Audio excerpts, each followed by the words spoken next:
Boston was never a city of kings or conquerors. The city's tallest building long bore the name of a smuggler, John Hancock. By the 19th century, Boston was trumpeting its intellectual ambitions as the Athens of America, but all that learning was built on the wealth of a solid mercantile base. During the 20th century, America started to see the rise of consumer cities, places like Los Angeles or Miami that grew because people wanted to live there, not because firms had any particular reason to choose that spot. In a sense, Boston was America's first consumer city. The colonists who came to Massachusetts during the 1620s and to Boston after 1630 were motivated by lifestyle choices more than economics. They wanted to live in a Puritan society where they would be free from persecution by English authorities and would of course be free to persecute others who didn't conform to their own godly ways. They wanted Boston to shine as a city upon a hill, as John Winthrop preached aboard the Arbella on his way to the city.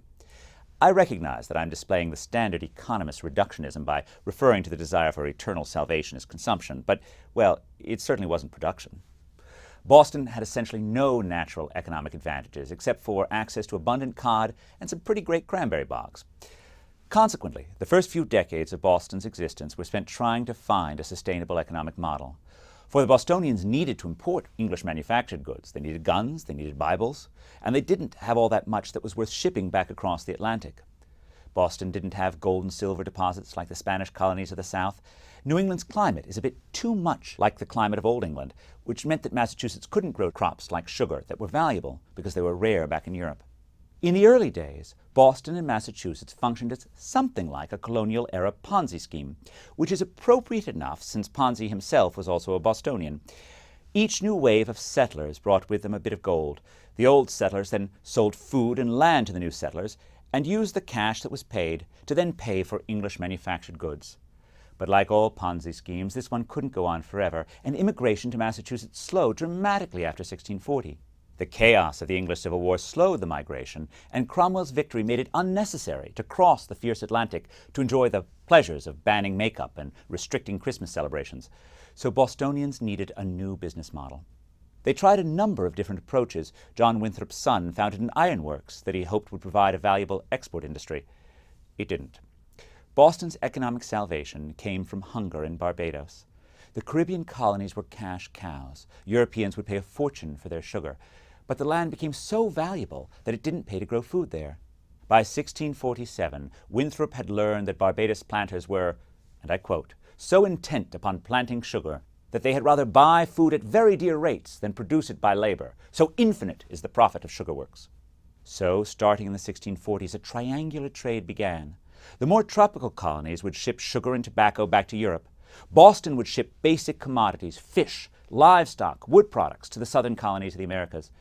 New Englanders would buy manufactured goods with the cash earned by selling to the sugar-producing regions.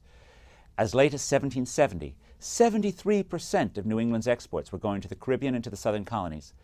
35% of those exports were fish, 31% were livestock, and 21% was wood-related. Boston was one hub of that triangle, and also the triangular trade in slaves that developed simultaneously. For a century, Boston thrived as the preeminent trading hub of North America and the largest city in the English colonies, with 12,000 inhabitants in 1720. Boston's merchants were smart, and the city's sailors were skilled, but Boston had no natural lock on this export model. The cities of Philadelphia and New York were further south.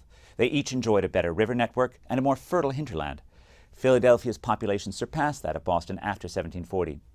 Boston's mid-18th century economic doldrums led to some pretty ornery merchants, including John Hancock, who took particular umbrage at England's attempts to tax and limit their trade. Their unhappiness was one of the contributing factors that led to the American Revolution. But after that revolution, Boston soared once more, and once again its success reflected its stock of water-related human capital. The decades after 1790 were an era of early globalization. America was freed from trading restrictions, and merchants started buying bigger boats that were capable of sailing odysseys.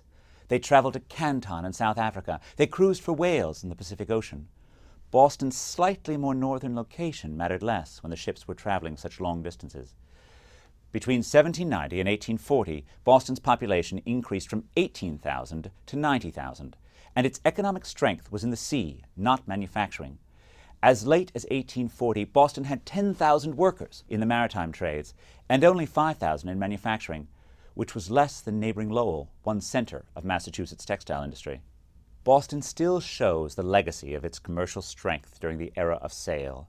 The wharves that still stand, most notably the Long Wharf itself, were the centers of commerce during that era. Small houses close to the port, like the still standing home of Paul Revere, were built so that their residents could walk to the wharves. The old State House, a site on Boston's Freedom Trail, once held a merchants' exchange and warehouses. State Street, which was once King Street, leads right from that building down to the wharf. The city's large Irish population is also a gift of Boston's dominance during the era of sail. Desperate immigrants could sail to Boston faster than they could to New York during the 1840s, and consequently Boston became a major port of entry for those who were fleeing the potato famine. When the era of sail was replaced by the era of steam, New York's maritime dominance became almost complete, and subsequent immigrants would come overwhelmingly to Ellis Island, not Boston. As a consequence, New York would become a dizzying ethnic mix, while Boston was still dominated by the divide between Irish and Yankee. Boston's merchants did many great things. They fought for liberty, which was so valuable for their financial livelihoods. They built the infrastructure, including rail lines, that would help Boston reinvent itself once again during the industrial era. They invested in colleges and universities. After World War II, those academic institutions, especially, I hate to admit, MIT, provided new entrepreneurial energy for the region. Boston may not have the great palaces or monuments of imperial cities like Vienna or Paris, but it remains a handsome city, displaying the wealth that its merchants earned by using their wits to trade with the world.